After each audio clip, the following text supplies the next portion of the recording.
going to make an apple turnover in the Family Pie Maker, and I'll show you how to do that. Okay, this is while our harvest quiche is cooking, and I told you how, there it is there, and you can see that in a different video. We've got the leftover pieces from our quiche pastry, so what we're going to do is just roll that out into a circle. So just layer your pieces on top of each other. Don't roll them into a ball because puff pastry will get confused. So just roll it out nice and flat. If you do it between the pieces of the plastic that the pastry comes in, it'll be easy to do without having to put any extra flour down. Okay. And it rolls back into itself very easily, as you can see, nice and flat. Don't worry about the edges being a bit raggedy. That doesn't matter because we're going to be doing a little folding pattern on that. And who doesn't love a gorgeous apple turnover? Okay, we're going to make our filling, which is going to be very similar to like a McDonald's apple pie filling. Using a Granny Smith apple, we have got about a teaspoon of brown sugar in there. We're putting in about half a teaspoon potato starch. What that's going to do is thicken the sauce. A good sprinkle of cinnamon. I like cinnamon, so you get plenty of that. Just mix that all around. Make sure there's no lumps in your potato flour. And that on its own is smelling quite nice now. Right, we peel our apple. It's Granny Smith apple, they're quite tart. And core it. Feed those to a rabbit or a horse or something. And we're going to cut these other little pieces up nice and small and put them in that spice mixture.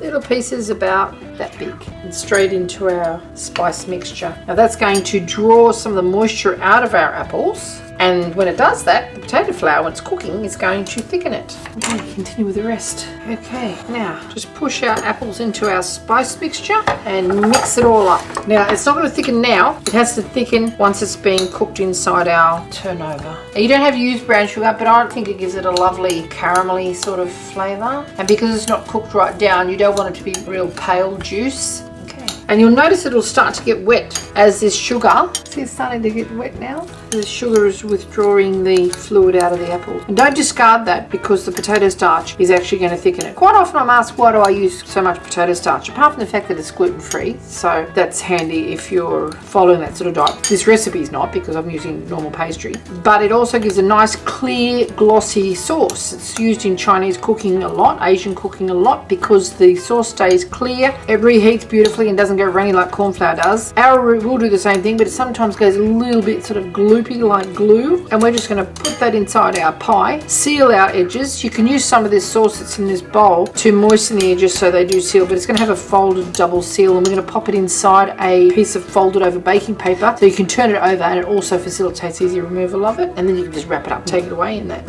Okay, now we're going to transfer our piece of pastry onto a sheet of baking paper, and it's actually going to cook inside this baking paper. So just tip it on like so, and then we are going to put our filling into the middle, spread it a little bit, and then we're going to pick up the edges and pinch them over themselves. Okay, and that's why it doesn't matter how tidy your edges are. Just pinch them over once and that will seal them, so you're folding them over themselves. Squash your apples to the edge. Try and expel as much air as you can. Okay, now what you can do is get a fork if you want to and just crimp that edge there, and that will make a double seal then. Don't go too far into the apple either. Alright, now fold it in half. Okay, so you're on the same page as me so far. Fold it in half, just press it down a little bit and pop it into your pie maker and turn it on. And turn it on. And now we're going to cook it till it's nice and golden brown. Once it is golden brown on both sides, and you can turn it over in that paper as well, then the filling will be cooked inside as well. Now if you want to make 2 of these at a time, that's pretty simple as well. All you do is you push it in like so, and you make another one and you put it in facing the opposite direction, and then you can just turn them over quite easily by lifting your paper up, which doesn't get hot and doesn't catch fire. If you want a bit more explanation about that, you can check out our pasty video, because we did a pasty and with the meat and vegetable and whatever, and we made 2 at once.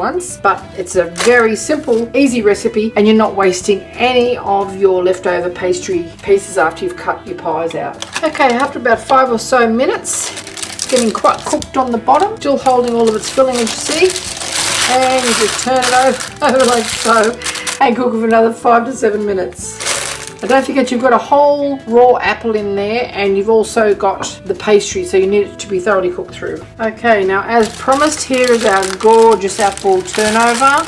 You can turn it over, put whichever side you want up, okay? And I think I'll put that side up. We're just going to serve it with a little sprinkle of cinnamon on our fruit yogurt and some powdered sugar or icing sugar on top of our apple turnover. Now I'm going to cut that in half now and show you how amazing this is inside. Okay, I'll just let it sit for a minute or so because it's just too hot to be able to manage. And I'm going to cut it in, oh, it's still too hot. And I'm going to cut it in half and show you what it looks like inside.